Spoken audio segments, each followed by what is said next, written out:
the Department of Literatures and English and the Institute for Gender and Development Studies at the University of the West Indies Mona campus, in collaboration with the Center for Caribbean and Diaspora Studies at Goldsmiths University of London, are honored to host this special event in this special moment, the launch of African Caribbean Women Interrogating Diaspora, POST-DIASPORA, edited by Suzanne Scaife and Leith Dunn.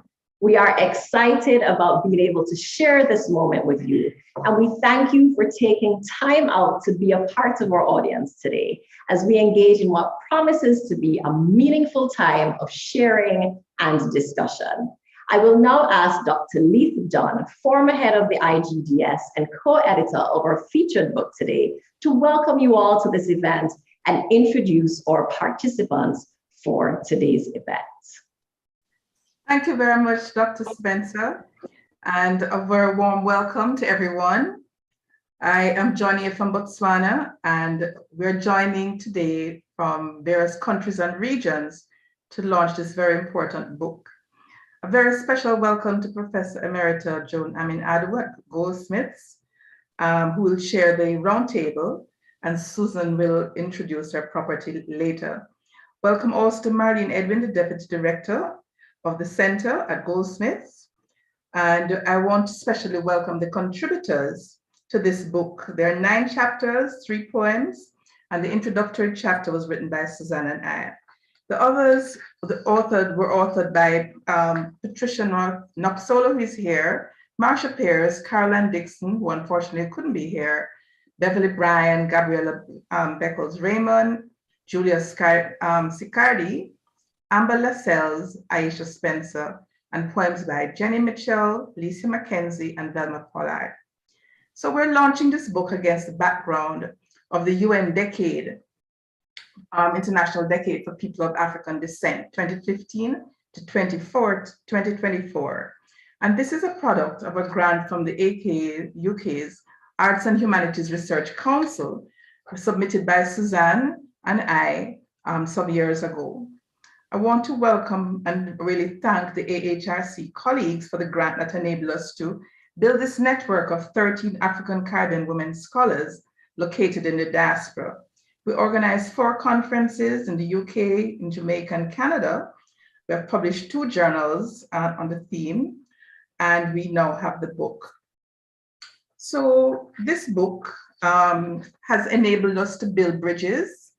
We have also had exhibitions by Desiree Thompson-George, a Guyanese sculptor in the UK, and we have had drama at the event which was held in Toronto. I want to especially thank Professor Beverly Bryan, who actually introduced me to Susan many years ago. She and Stella Danzi together are co-authors of The Heart of the Race, which was relaunched in 2018-29. So I really want to thank Suzanne for this partnership, which has been fostered between the Institute for Gender and Development Studies Mona unit, and we now have Goldsmiths. I now pass on to Susan, who will tell you something more about the book in depth project. Thank you, Lee, and thank you, Aisha, very much for hosting the event. I'm going to share the screen, so hopefully, yeah.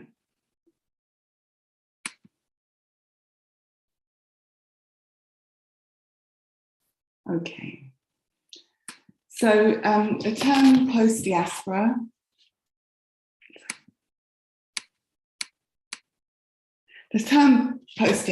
came about during many discussions over the years about how women experience migration, return, and settlement in an increasingly mobile, globalized world. Diaspora, in its more conventional context, assumes movement or migration and settlement and community, but increasingly, migration includes multiple journeys, return journeys, and communities that are more fluid and diverse than the term diaspora might suggest. We thought that the addition of the post in the term might help us think less definitively about migration and community, that we might be able to incorporate something about the provisional character of migratory journeys, and that we might be able to think most importantly about the particular stresses, but also the opportunities that that all forms of mobility afford African Caribbean women. The meaning and experience of diaspora changed in relation to the different locations that we met in.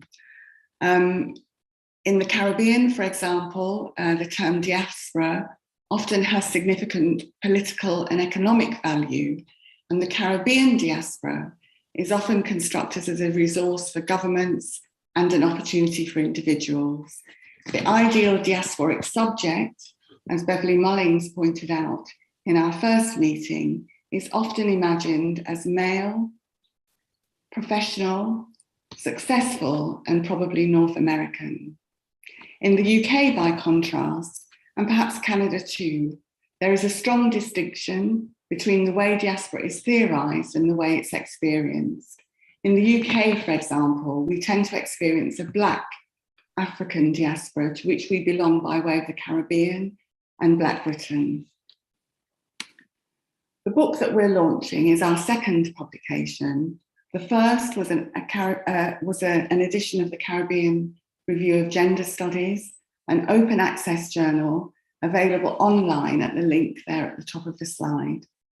It's not possible to name all the contributors this evening, unfortunately, but here are some of the examples of the essays we included. And on the left, you have the sculpture by Desiree Thompson-George that Leith referred to earlier. She kindly allowed us to use it for the cover of the journal, and she also allowed us to host her inaugural exhibition at London South Bank University. So in the first essay that I'm mentioning here by Andrea Davis, Andrea looks at a selection of writing by Beryl Gilroy, Makeda Silvera, and Joan Riley, work that's been missing from the early telling of Caribbean arrival in the UK and Canada. Here in this essay, she looks at the diasporic reality of unbelonging in comparison to the imagined connection or complicity of first wave, often male writers. And another example, Jenny Douglas's essay focuses on the interventions and transformations made by Black, Caribbean and African women health activists in the UK. And my essay at the bottom there looks at the way that diasporic affiliation is experienced differently in the context of a Black diaspora in the UK, in North America, in New York, and in West Africa. And this is in relation to Zadie Smith's novel. And some of the other essays are here in the Caribbean Review of Gender Studies. Aisha Spencer looking at children's literature, Sharon Stewart looking at the multiple locations of the post-colonial, post-diasporic woman intellectual, Caribbean woman intellectual, Shirley Ann Tate's essay on Blackness and skin colour. So the publication that we're launching today includes chapters by the authors that Leith mentioned earlier. It's just left to me now really to welcome again all our authors, to thank Aisha for organising the launch, and to introduce the first contributor to the event this evening, which is Velma Pollard. Velma Pollard is a novelist. Sorry, I'm just gonna. Okay. Velma Pollard is a novelist, poet, and short story writer, and one of the first generation of Caribbean homegrown, inverted commas, intellectuals. Her groundbreaking book, Dread Talk, The Language of Rastafari, was first published in 1994. She has written poetry and several collections of poetry, 2 anthologies of short stories, a novella called Carl, and a novel entitled Homestretch, also published in 1994. So thank you, Velma, for contributing this evening, and welcome. Thank you. Thank you. I'm going to read first the poem that appears in this collection, and then I'll read one other poem. So, Slaves Without Slavers, or A Fiwi Fault. Can you hear me? So here we go again. But how could we again, the cursed see again, 500 years later? Who will bear witness while blackheads bob up 2-3, down 2-3, white foam washing over? That time they bought us, frightened and foolish, going to who knew where, going to anywhere. This time, unshackled, focused and longing, we forced us. Europe seduced us. That promised through history, houses with stone walls, no soft huts, no palm roofs. Last time the sea saw us, Europe had found us, tough, made for labor, for cane fields and cotton. Blackheads now bob again, fallen from worthless ships, up 2-3, down 2-3, foolish and fearless. Why am I weeping, oh sister, oh brother? Circle of evil coming and going. I weep for our choosing. This time we come pleading, slaves without slavers. And now an earlier poem, Portobello. I stood where Drake fell, Francis forever on my mind. I don't remember how they say he fell, or who, if anyone, felled him. I only knew forever I have felt the senior pirate, honored till my time, remembered still in names of great hotels and water passages, deserved to fall. Somebody must have said, cutting her eye, this one for dead bad. Here he died, how bad I cannot tell. Green hills look towering down on that fair strand that looks in turn out to a tranquil sea, from ancient lookouts standing still, remembering all the El Moro signatures of Spain. Now little children clamber up the ramp, looking at cannons, touching their rusted mouths, free from all fear. The smell of powder fired from these guns envelops all my ear. No tablet holds his name, only ancestral murmurs, mouthing words, remind me, here he died. Aquí se murió, él falleció. These words and syllables his spirit does not recognize. Yet it is fitting that he should die here, unless he could die everywhere. Here where a tract of land links the Atlantic and Pacific. Here where best represents all island histories, new nomads wandering. How could Drake know that galleons would bring here slaves yearning to fulfill dreams that were dreamt before their fathers' futures? Dreams to construct the awesome interlocking locks, lakes, canal that would connect Carib and South Sea against divine design. This jot of land making the two worlds one. So here I stand, smelling the blood of Drake, smelling gunpowder, seeing mingled sailors, soldiers, spirits pushing metal, feeling this deep and satisfying end, conclusion to some things. Drake did die here, and while I smile, small children stare and wonder, whispering underneath their hands, La Loca, Shemad, I thank you.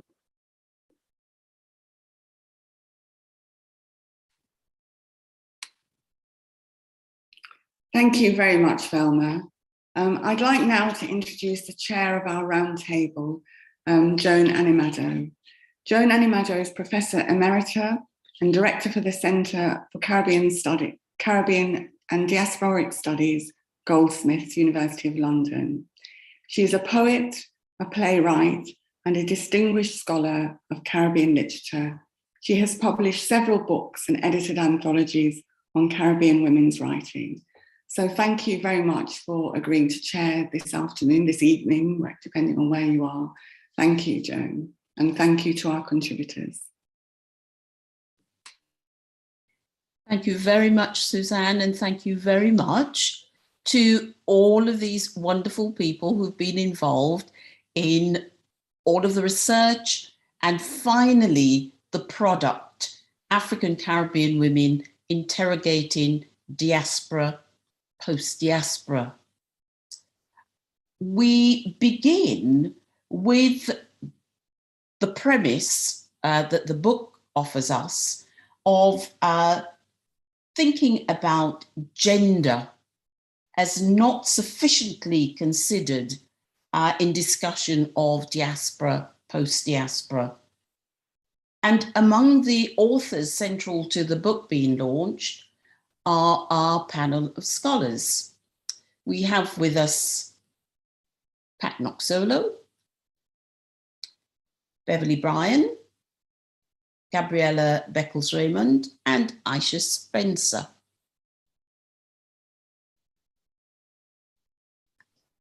I'd love to see them.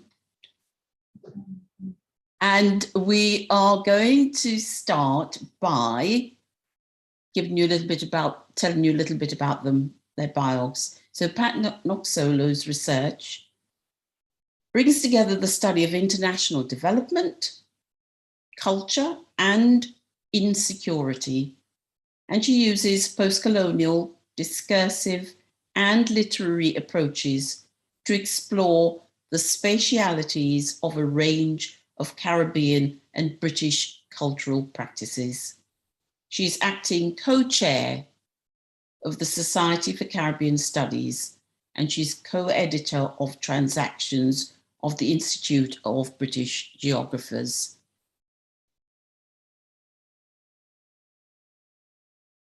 I'll tell you, Pat, borrowing from Lorna Goodison's poem, I Am Becoming My Mother, takes us on a journey, but we'll hear a little bit about this journey shortly. I want to introduce you next to Beverly Bryan, who was a founding member of the Brixton Black Women's Group and OWAD in the UK. She's also co-author of the seminal text, as it has become, Heart of the Race, which has been recently reissued as a feminist classic by Verso in 2019. A lifelong educator, Beverly is a retired UWI Professor of Language Education, and she's now enjoying new, evolving interests in life history writing, diaspora studies, and autoethnography, about which she will tell us a little bit more later. Gabriella Beckles-Raymond is an interdisciplinary philosopher, writer, CEO of EQBR, wife, mother, sister, daughter, friend. Gabriella's current research program, Live Good, seeks to explore and engage in a global African diaspora conversation about what it means to love and flourish for those of us who live at the intersections of systemic domination. And last but not least is Aisha Spencer, who is a senior lecturer in language and literature education and is currently the acting head of the Department of Literatures in English at the University of the West Indies, Mona campus.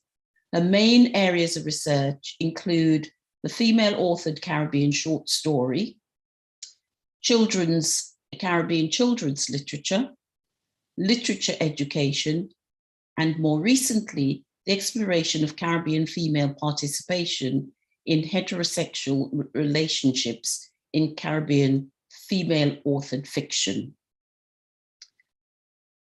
I'm going to ask our panelists to, before they tell us, if you like, the meat of their research, to just lead us into this by thinking about the lenses that they use in order to address this question of gender not being sufficiently considered in the discussion of diaspora and post-diaspora.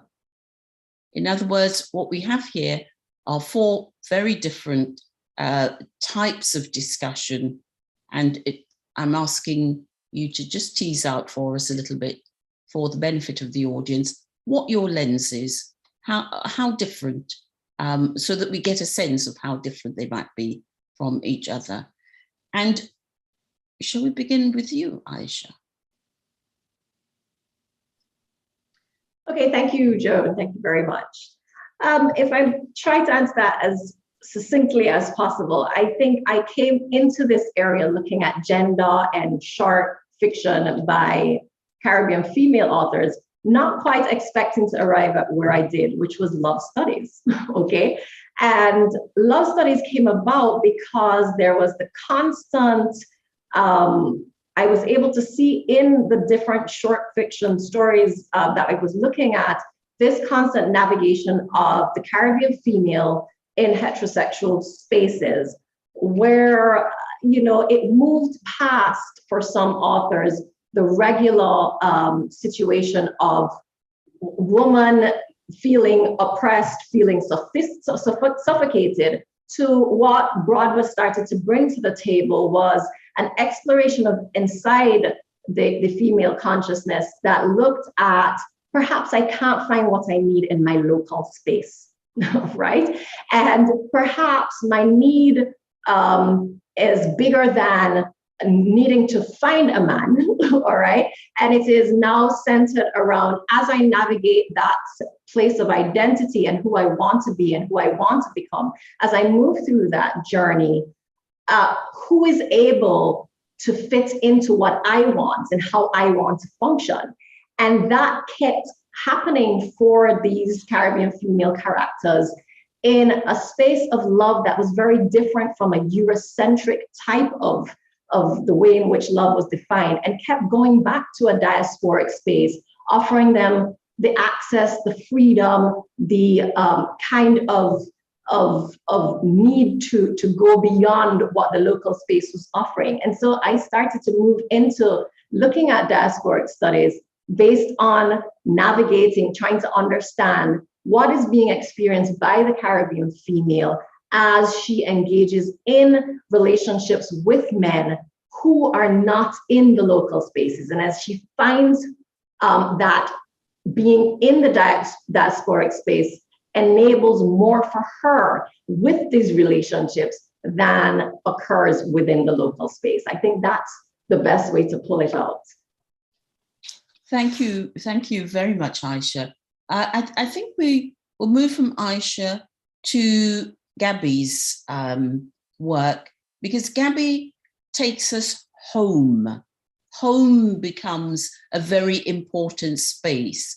So could you tell us a bit more then, Gabby, please, about this lens that looks at home as key to understanding gender, or relating or placing gender within the context of diasporic discussion?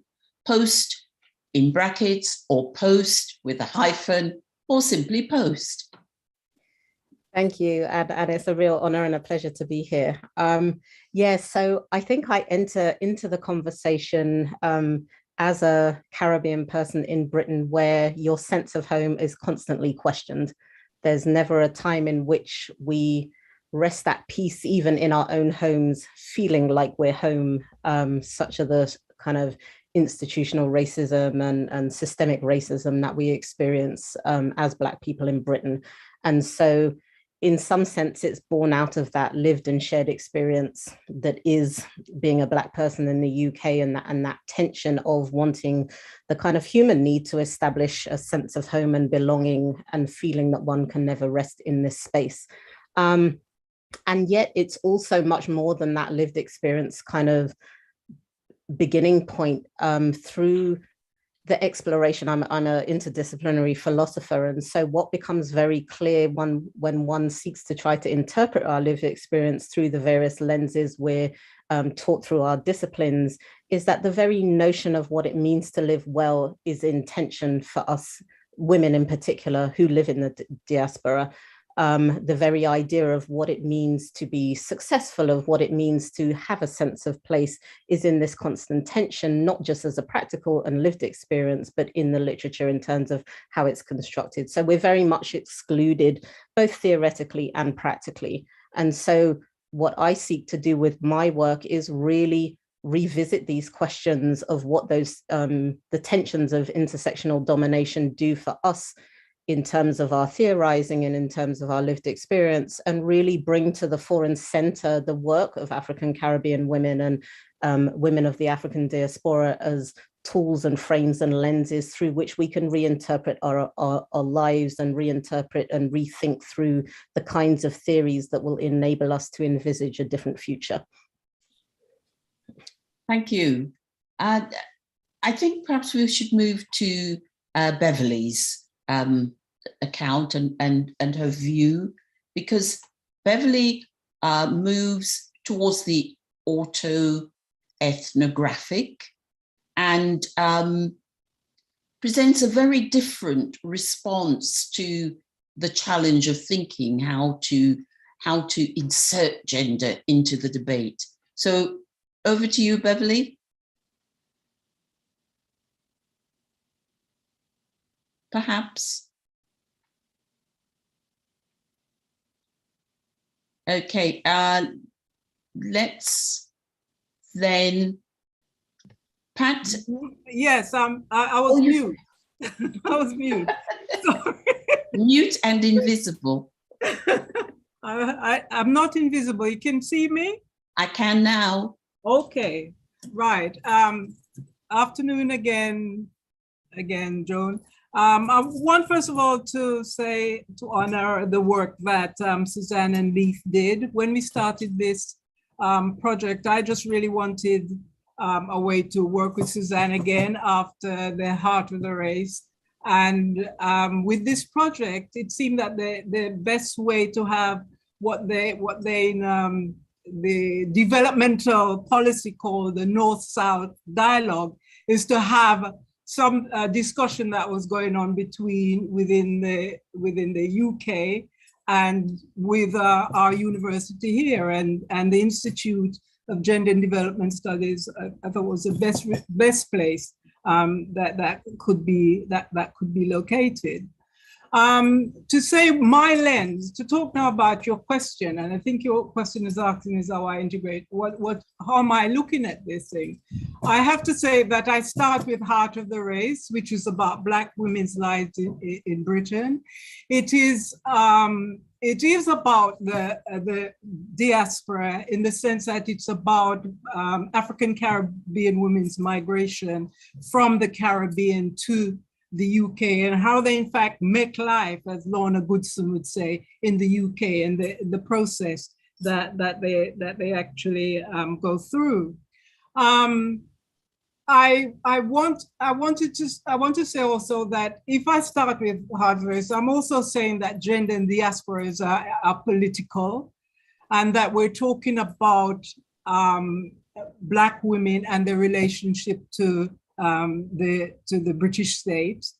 I wanted to look at that concept of diaspora, but I also wanted to think about how really what kind of methodology would allow me to look at that in a way that was socially relevant and socially just. I've grown up intellectually and politically and academically in an institution like UWI, which really overprivileges positive ideas about where research should go. There's a lot of number crunching, but there's little about the life. There's less, not I would say little, there's less about the lives of the people who are part of the research. And I felt that if we're talking about African Caribbean women as researchers, and talking about the lives of African Caribbean, we had to find a way in which the researcher was actually definitely involved and integrated into the research process itself. And that's why I decided want to center my life in this particular chapter. With some of that was done in Heart of the Race, but it was still a biography, collective biography, of course, but it was still mostly about other people's lives. But I felt I wanted to find a method, and autoethnography was that method. It is about the self, but it's about the self and the study of the self within a culture, within a context, within a political environment. It's about an individual life as it's connected to major events within the society at the time. And I think our research must do that, must become more political, must allow the readers to understand and engage, and perhaps, if they can, act on what they're understanding. So that is really why I chose, and I'm interested in autoethnography. It's not the first article. In the latter years of my academic career in UWI, I started to do more autoethnography because I felt liberated in a way.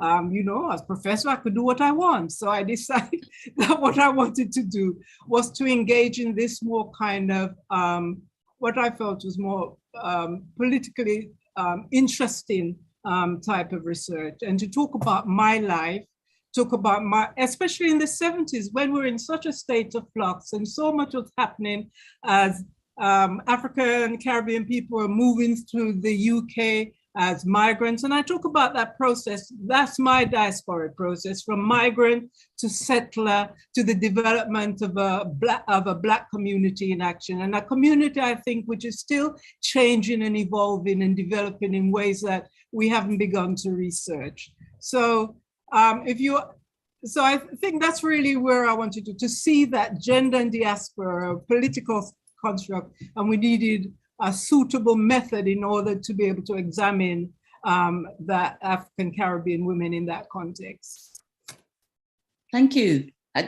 We really must move on to Pat now. And Pat, I don't know if you take on the question of the socially just, as Beverly has referred to it, but you certainly take on the concerns of becoming the mother. Could you tell us a little bit more about that lens as part of a kind of complexity of lenses that you use? Yeah, thank you. I guess I was really fascinated by what Beverly was saying about autoethnography, because there is autoethnography in my article as well. And I guess it's about starting from the self, and putting yourself, making yourself vulnerable. Is kind of part of the politics of that paper.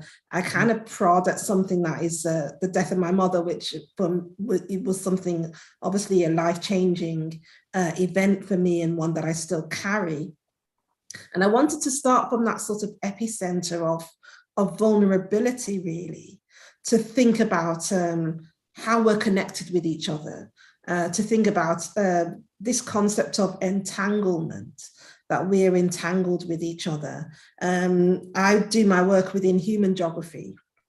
And in that field, I'm constantly thinking about trying to stop people from disconnecting themselves from other parts of the world, from other people who live in other parts of the world, from people who don't look like them, from all of the different kinds of political disconnections that we do in our lives, which justify all kinds of racism, etc. So I'm always interested in how do we untangle, what are the connections actually between us? And when you talked about lenses, it made me think about, some key people, one of them being my mother, but also myself, and how actually I'm kind of inseparable from my mother. That I'm not just the product of my mother, I kind of am my mother. And now that I'm the age, a little bit older than the age at which she died, I kind of really see my mother in myself. And I wanted to kind of product that entanglement a little bit. Another person that's been quite important in terms of thinking about lenses is a young researcher who died very recently, Azizat Johnson.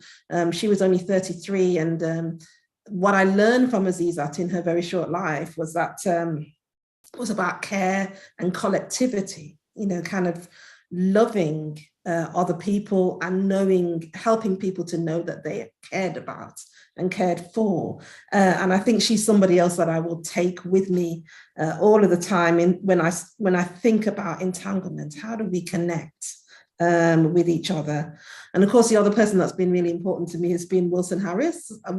Since reading Wilson Harris many years ago, I've got really interested in his engagement with quantum physics and how he considers materiality.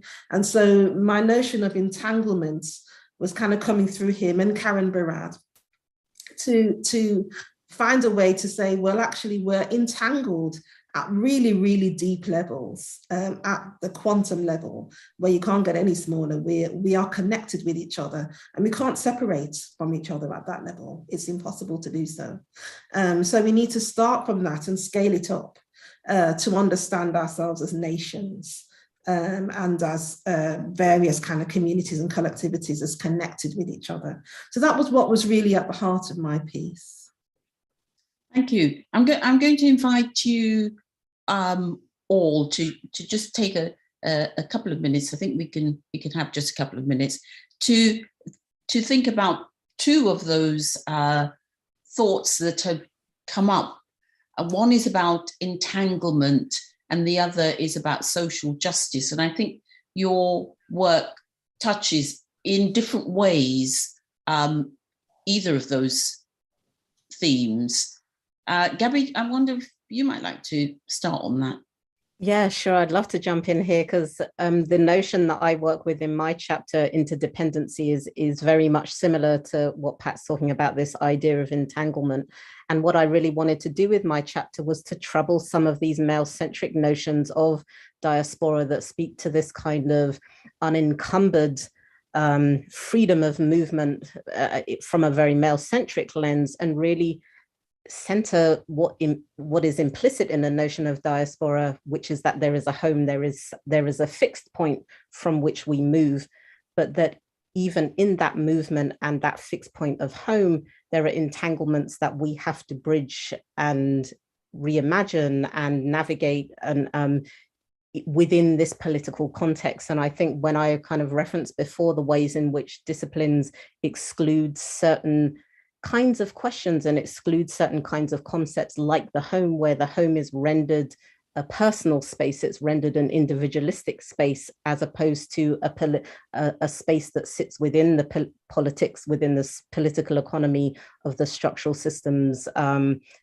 ideas and narratives and ideologies that we live in. And it's really to bring to the fore the kinds of ideas and experiences that are excluded from discussions as being non-political or as being unencumbered, and really invoke a different approach, a post-diasporic approach to these kinds of questions.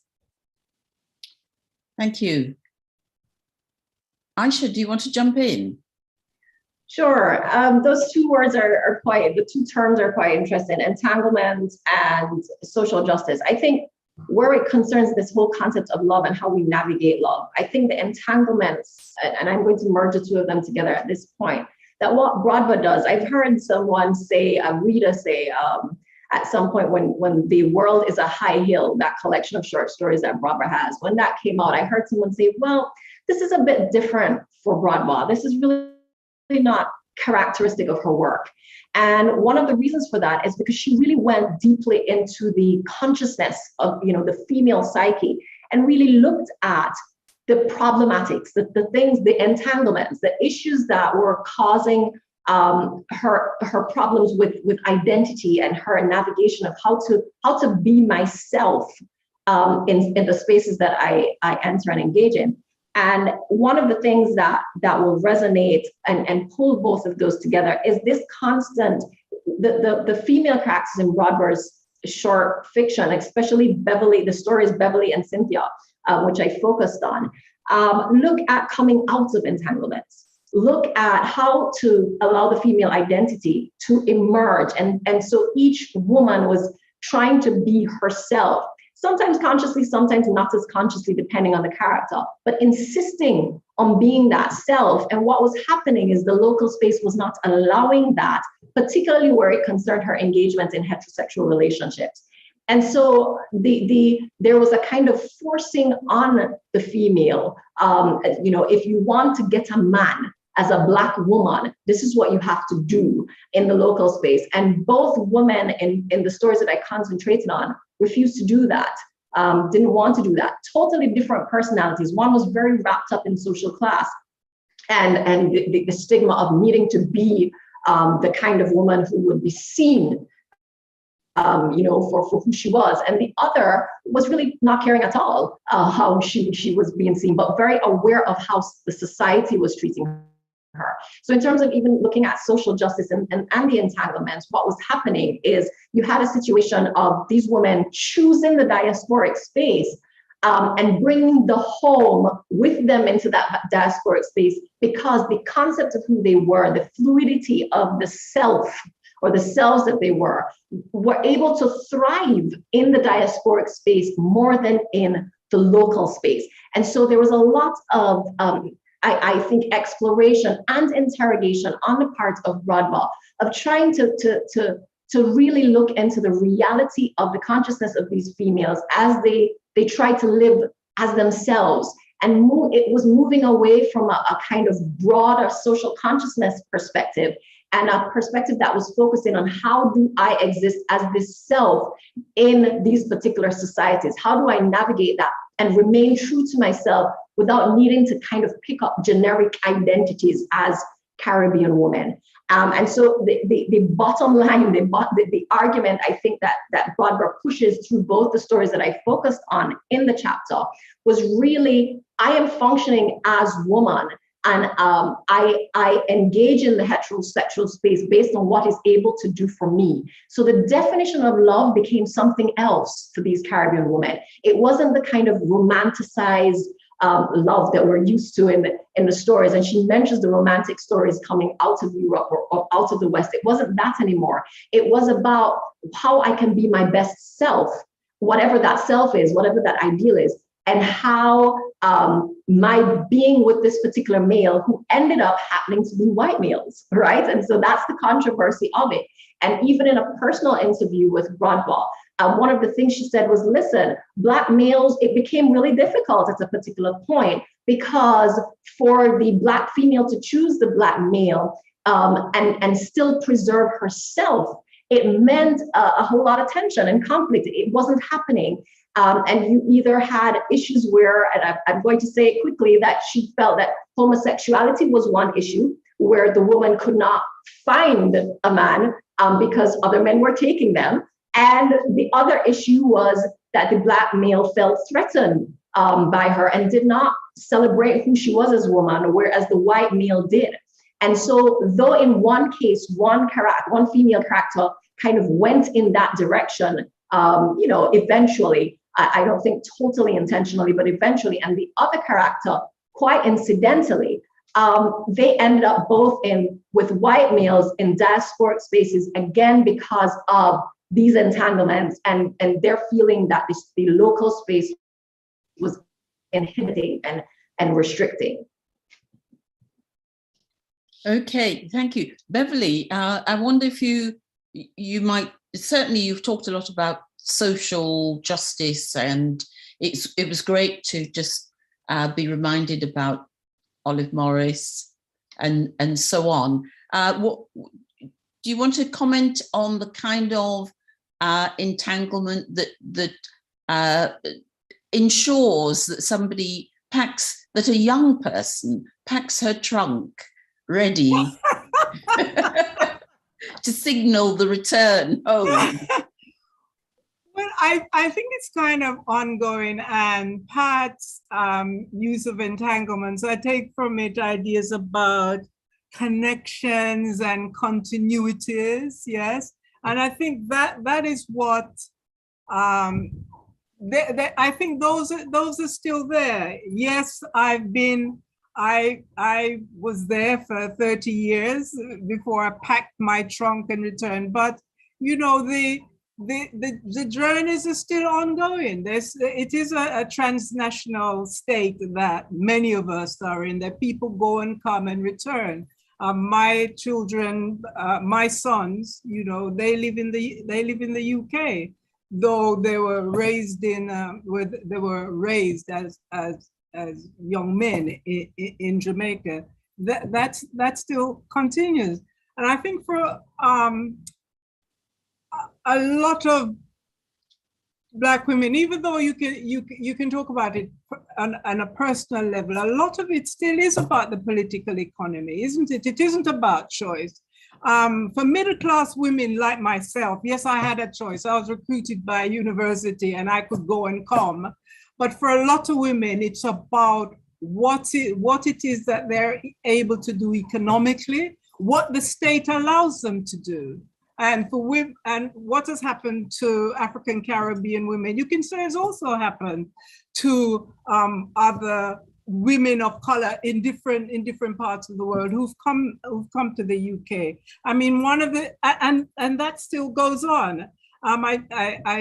No, I didn't talk about it in the article, but I was talking in the article about the 1970s and a particular economic state that existed then. But when I was writing the article in 2017, whenever I was writing the article, those things still obtain. It was about, you know, the economic conditions, the Brexit migration and what that actually meant for a lot of people, the Grenfell fire, that shocking event, which was again about migration and the choices of people that a lot of people who are not middle class have to live and to be in the ways they want to be, and to find and to deal with the entanglements that are important in their life. So I think those, as I said, going back to what Pat was saying, those connections then show that there are continuities, and those continuities exist because the underlying system under which we all operate continue to exist and impact our lives. Thank you. And I think this is the point at which we move on to the post. The post as in post-diaspora. Oh. In its many guises. Pat, would you like to add a few words about this? You had plenty to say, and you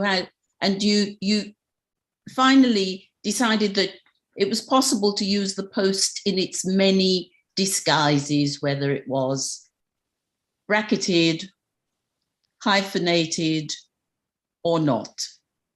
So tell us a little bit about the post, because it's going to be intriguing, I think, for very many people, the post-diaspora. Yeah, I guess I was really interested in post-diaspora when Suzanne first spoke to me about coming onto this network. I hadn't heard the term post-diaspora before, and I was thinking, well, where is that coming from? What's its purpose? What is it doing? And so I did a little bit of a genealogy, really quick one, just to kind of see, well, who's deploying it and what are they using it for? And I guess at the heart of my paper there is a critique of the term post-diaspora, because I'm finding that it's a way to disconnect from diaspora, from the kind of messiness of diaspora, from the entanglements of diaspora, to kind of say, well, it's the generation after the diasporic generation, or it's the moment after the diasporic moment, or it's the moment, it's part of a process after which we become global citizens. And so we're not connected with the homeland anymore. or else even it's the withdrawal of the homeland from the diaspora, you know, where the homeland, where Africa says, you know, I don't need the diaspora. The diaspora has marginalized the continent. And so Africa withdraws itself into a post-diasporic state. So there are all of these kinds of things that seem to me to be about disentanglement, you know, getting away from the messiness and continued entanglement of diaspora to get to something post and past that. But of course, we've always got to be wary of the post as a definitive break. You know, we've had lots and lots of theorization around the post-colonial, the post-modern, you know, that the post always contains still a connection. So the post is a lot more messy than people would like it to be. And in some ways, I guess, as I got towards the end of the article, I was kind of saying, well, actually, the post-diasporic and the diasporic are not looking that different. And some of the work that Alyssa Trotz and Beverly Mullins have been doing about diaspora seemed to me very much still what post-diaspora was also doing. So there's this attempt to get past that messiness, but actually we never really can. We can't disentangle ourselves. That was really the kind of core of what I was wanting to say about post-diaspora. Thank you. Gabby, do you want to add to that?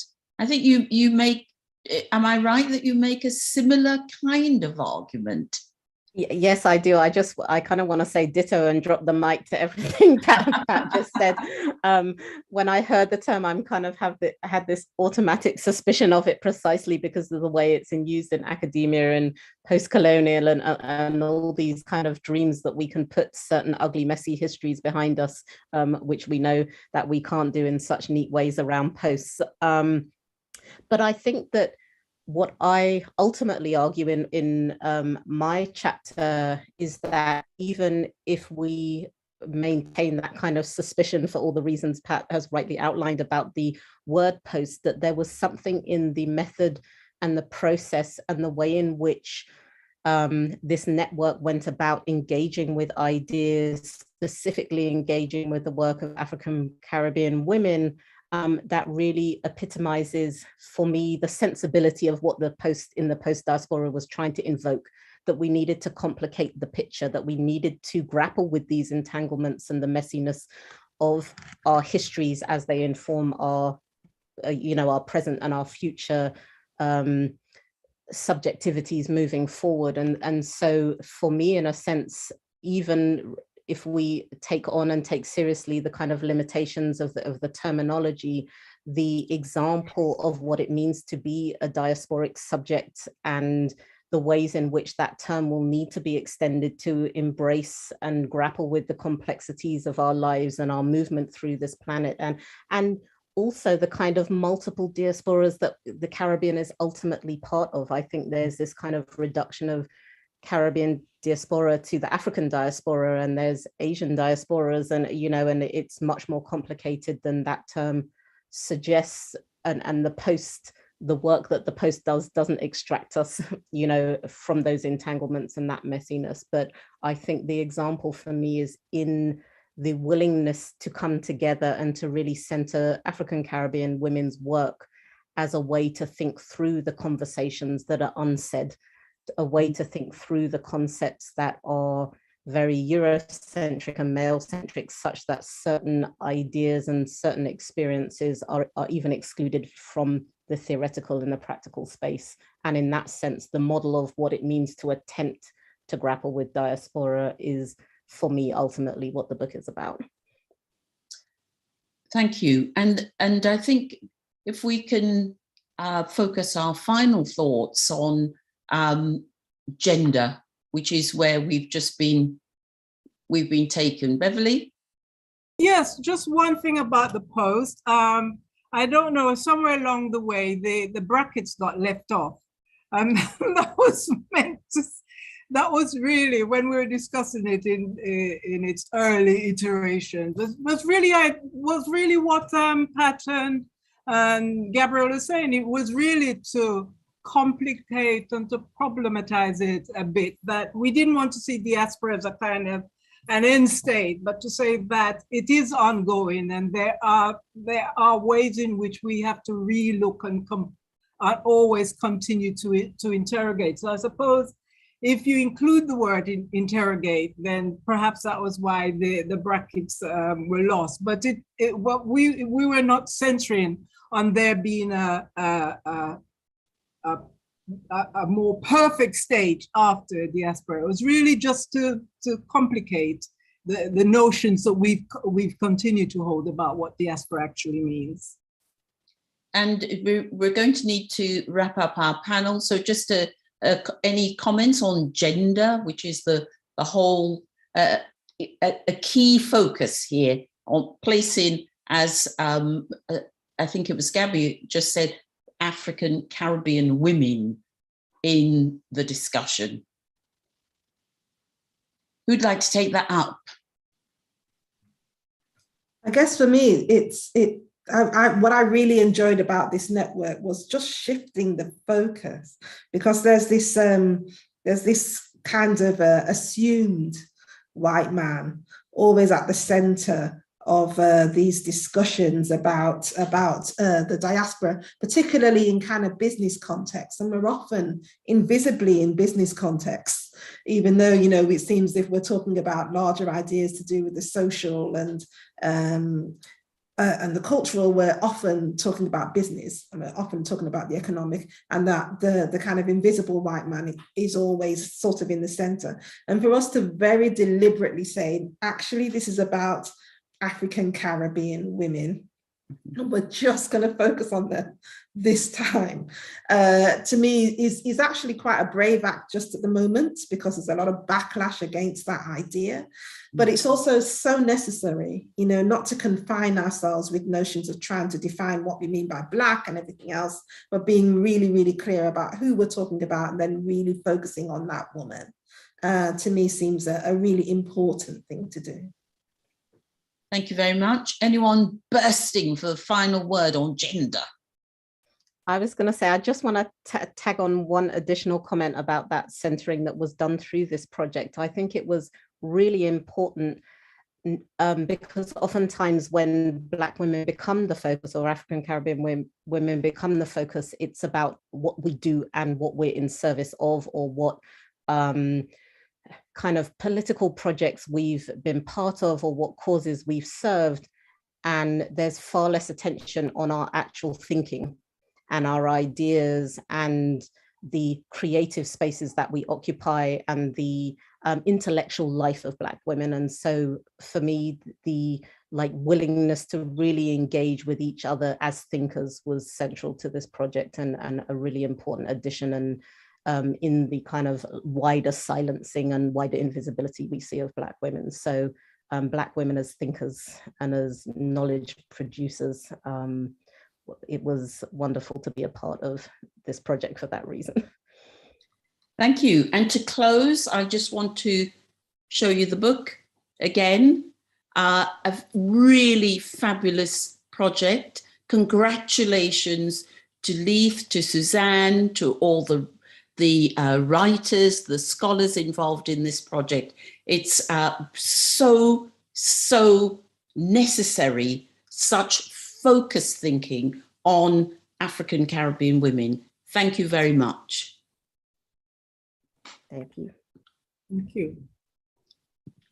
Thank you so much, Joan, for that discussion, that very engaging discussion, exploring and causing us to really see where the interrogations are and the different complex ways in which we really have so much to navigate around the concept of diaspora and, in fact, post-diaspora as related to African Caribbean women and their experiences.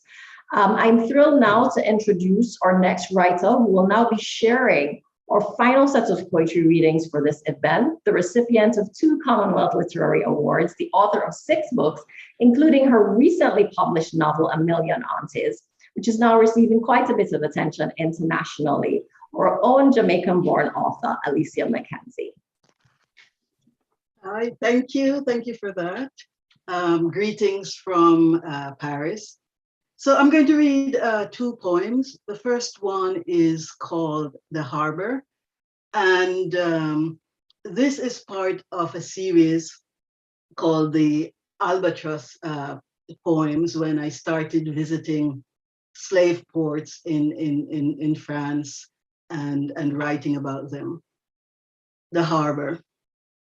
D-Day was huge again this year. Royals in attendance, beach landings restaged, brave veterans on parade, albatross jets doing acrobatics, spinning through the sky to sighs and squeals of wonder, history on TV replayed. In Le Havre, I gazed at Monet's boats, sails of misty white amidst the waves, sprays of foam reflecting light off Normandy's failed-to-be shores. I saw the canvases the morning I visited the town, strolling from museum to beach, the salty wind stinging my eyes, the glare making me frown, as I imagined ships leaving the harbor to head south, then west, and finally back east for a brief rest in the trade. The gulls circled high in the hazy sky, but the albatross kept out of sight for now, for me, as I climbed up on a rock and gazed at the choppy sea. Upon this water, the Norman breeze had blown Africa-bound vessels from Le Havre. 12e Port Esclavagiste had heard on a day in May when, after Paris spring rains, in the Jardin du Luxembourg, the chef de la République stood to commemorate the trade and its abolition. I listened then as his sincere voice paid homage to freedom fighters, Abbé Grégoire, Toussaint, and to Outremer writers, Condé Chamoiseau, Césaire Glisson. He said nothing about reparations. My Martinican neighbor, a professor, shot me a glance, rolled her eyes. Let's not get becalmed in this harbor of easy observance. She wanted changes in education, historical information. But perhaps records have been lost in Le Havre, bombed in 44 to near oblivion by Allies chasing Germans. During the Deuxième Guerre mondiale, so many obliterated, so much destruction. Amnesia here is not an option. So D-Day was huge again this year. The next poem is called Heat, and this is from a different series. And I am still working on the first verse, so I'm just going to start with the second. Heat. I'm alone with you, shadows of you, listening to Cesaria on the box, a new one I got last Christmas. This voice that we grew to revere, melancholic, knife Claire. You raised me on the songs of women, Nina, Aretha, Miriam, Mahalia, Eartha, Roberta Flack, Miss Lou. I sing along as we used to do, and when my voice falters as now, yours takes up the slack. Petit pays, je t'aime beaucoup. 13 years of missing you. The candle can't resist the pull of the beat in this place I'm unable to call home. The flame fills the room defiantly, and I smile as you shimmer. Caribbean, Cape Verdean, maternal, eternal, heat. Thank you.